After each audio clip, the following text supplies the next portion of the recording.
It is the symbol of American leadership. Home and headquarters to every president since John Adams. And in this two-story annex, the West Wing, the nerve center of America's war on terror, a famous office and a few small rooms where history and humanity, triumph and defeat all have had their day. Tonight, this president and this historic office at a moment in history. The private moments and places you have not seen before, up close and personal. Welcome to the White House.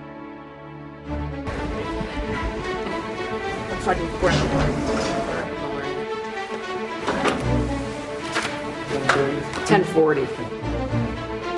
Uh-oh. I love unscripted days. Before we begin, colon.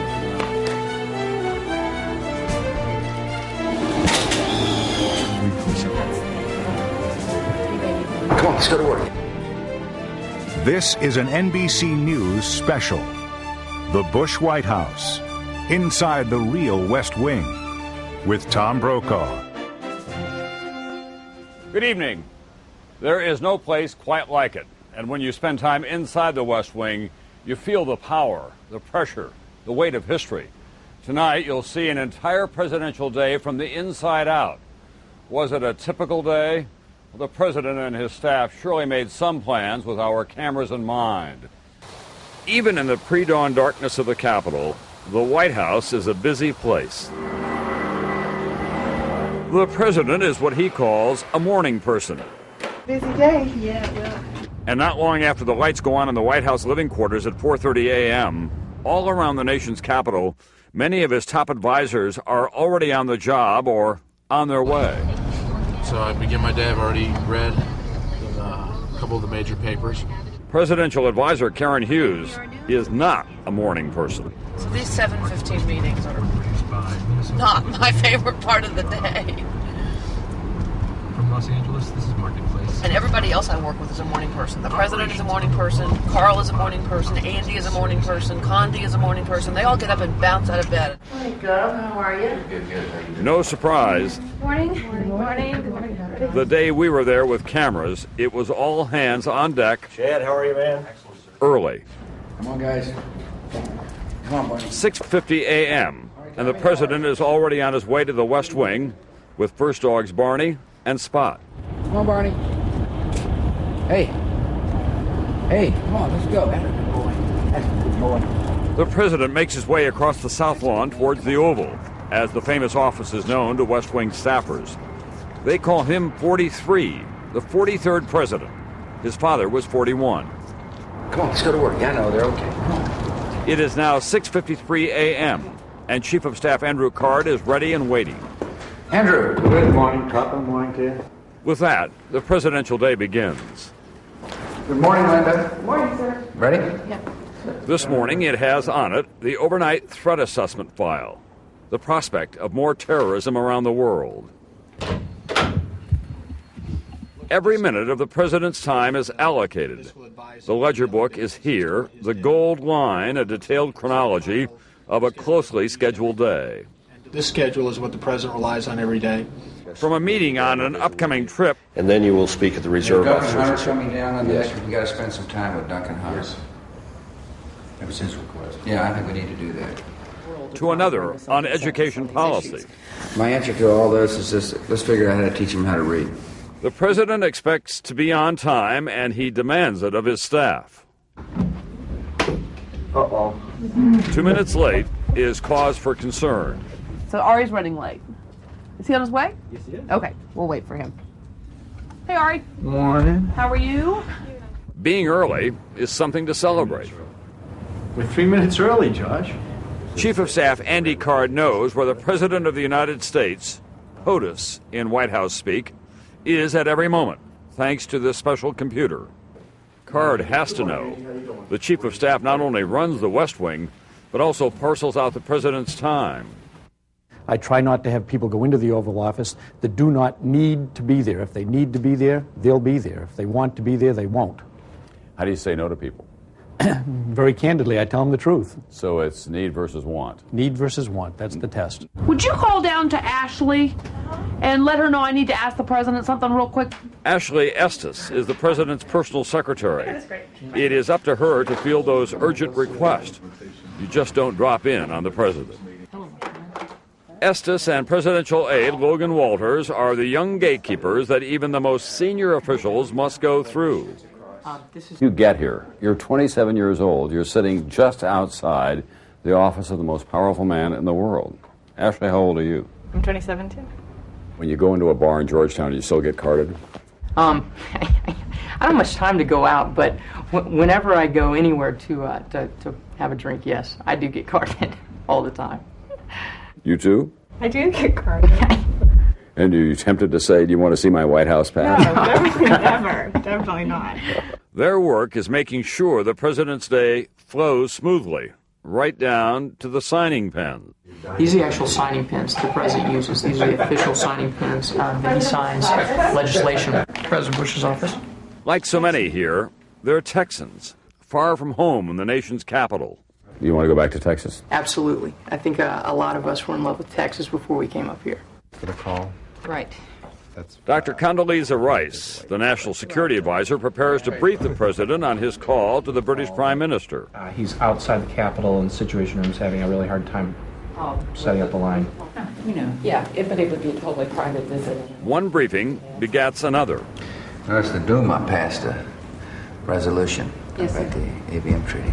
Yes, sir. You read the threat assessments today? Yes, sir.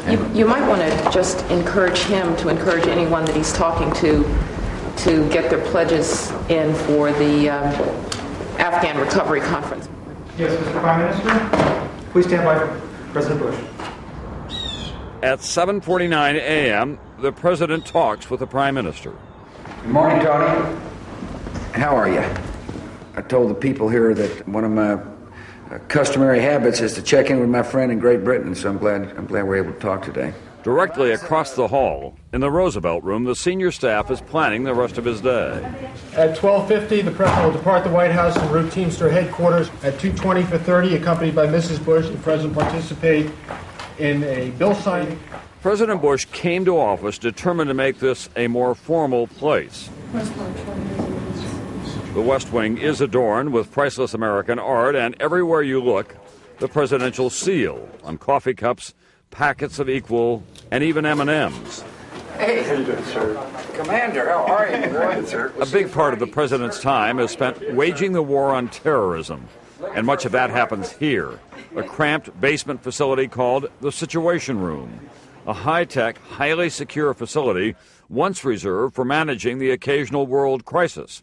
Today, it's in use almost constantly. It has become one of the busiest parts of the West Wing. While the president is in the Situation Room downstairs, members of his National Security Council gather for a meeting upstairs. Yeah, 6 years of Vietnam, I know. Smell it and taste it. Yeah. Not wanting to be late, these most powerful of all the president's men mill about like schoolboys making idle conversation, waiting for the president to arrive. Good morning. You won't believe this, but last night, right before I went to sleep, I watched C-SPAN. I had to see the Rumsfeld briefing and the press conference. You were brilliant. Did I survive? You were brilliant. The mood is light at the beginning, but the National Security Council is focused on serious business. Okay, fine. Before we begin... The war, Secretary of State Colin Powell's trip to Afghanistan, and the efforts to get that country working again. So he had a pretty good visit into Kabul. Karzai expressed the view that the Afghan Interim Authority will need $1.7 billion over the next 15 months. Tell the Secretary that I talked to Tony Blair about this subject, and he... But these advisors are not restricted to today's challenges. They're already looking ahead to what may be next. The Philippines. Here's a friendly country that is actively engaged in dealing with the problem they have, which is a serious terrorist problem. Vice President Dick Cheney is spending more time at the White House instead of in the so-called cave, a secure, undisclosed location. Who determines when you go to the cave?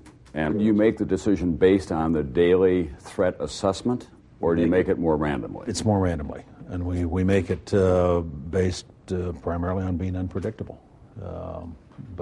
Saying we do try to avoid bunching up. The vice president also deals with a number of issues on the domestic and political front. The Enron situation obviously is of concern. It is an especially hot topic for Cheney, who's been criticized for not revealing details of phone calls and meetings with Enron officials in the months before the company filed for bankruptcy. Why shouldn't the American public know all the details about those 6 meetings that the Enron executives had with your staff or with you during the Energy Task Force? Well, there's an important principle involved here, Tom. I think it's a mistake for us to be in a position where the president or the vice president can't sit down with anybody we want to and talk about any subject we want to without the people who give us advice having to consider the likelihood that everything they say to us will be public. Enron. It is a story that will stay with the White House throughout this day.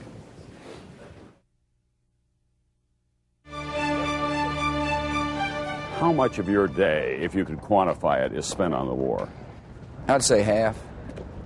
And in terms of my concerns, about 90%.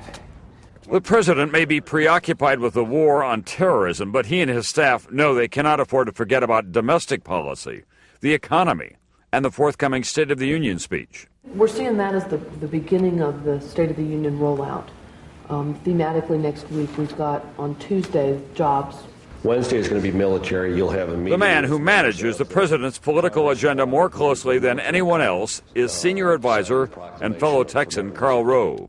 No one is more aware than he is of what happened to his father, who was a very popular war leader, and then lost re-election, primarily on domestic issues, principally on the economy. Mm-hmm. Winston Churchill won World War II and was voted out of office by the Brits not too long afterwards. So he understands that you need to stay focused on winning the war, and you also need to make it clear to the American people that you've got a domestic agenda that's robust and important and affects their lives in a positive way. Rove works on the second floor of the West Wing. It's the White House back room, the political operation, and home to another trusted aide from Texas, Karen Hughes. The quarters are cramped, the furnishings are ordinary, paperwork spills over, but the job is critical to the president's future, keeping his ratings up and his message out there. We have some big things coming up. We have the first day of school in Afghanistan on March 21st, and I think a lot of these little girls who are 8 and 10 years old, this is their first day ever to go to school in their lives. White House Communications Director Dan Bartlett is next door, talking up the president's budget. There are going to be other key priorities in this budget that need to be funded from a domestic front. But today, the national news media has one question for the White House: Enron. Hey, I'm Mary Madeline. How are you? Down the hall is veteran Republican operative Mary Madeline. Now counselor to the vice president and assistant to the president, she's doing her best to keep both bosses out of the Enron mess. Well, we're not hiding anything. No, let me answer you specifically. What are we hiding? Go read the report. There's nothing to hide. Begin with a Blair phone call, lunch with the vice president, labor meeting. Downstairs, Press Secretary Ari Fleischer meets with his staff to lay out the message of the day. Well, I've got a lot of foreign policy stuff that we're ready for, and I bet none of it comes up. He'll get a read on what the White House press corps wants to talk about at his informal meeting with them, normally off camera, known as the gaggle. Good morning, gagglers. It is all Enron. How much did Enron get out of this policy? And it almost sounds as if your response is, how dare you ask? Dismissing the study is partisan. Why? Because you disagree with the conclusions or because they're wrong? Both. We'll see everybody at the briefing. Elizabeth. All right, Elizabeth gets up. How much longer do you think these press briefings will be dominated by Enron? And that's entirely at the decision of the press. And that's their prerogative. I think the country, though, kind of rolls her eyes at the way everybody in Washington thinks it's all about them. That there's a political scandal and everything, when in fact this looks increasingly like it's a serious business scandal of the highest order. Fleischer will keep a close watch the rest of the afternoon to see if he is getting his point across. I want to show you this, what they call the CIC, which is... When it comes to the war on terrorism, the president has taken personal charge of getting his message out, especially when countering Osama bin Laden. But this is more along the information side, about how to sell the coalition story to the world. This is the Coalition Information Center, the office he created shortly after 9/11 in the old executive office building next door to the White House. Despite the progress in Afghanistan, the president is convinced the war is far from over.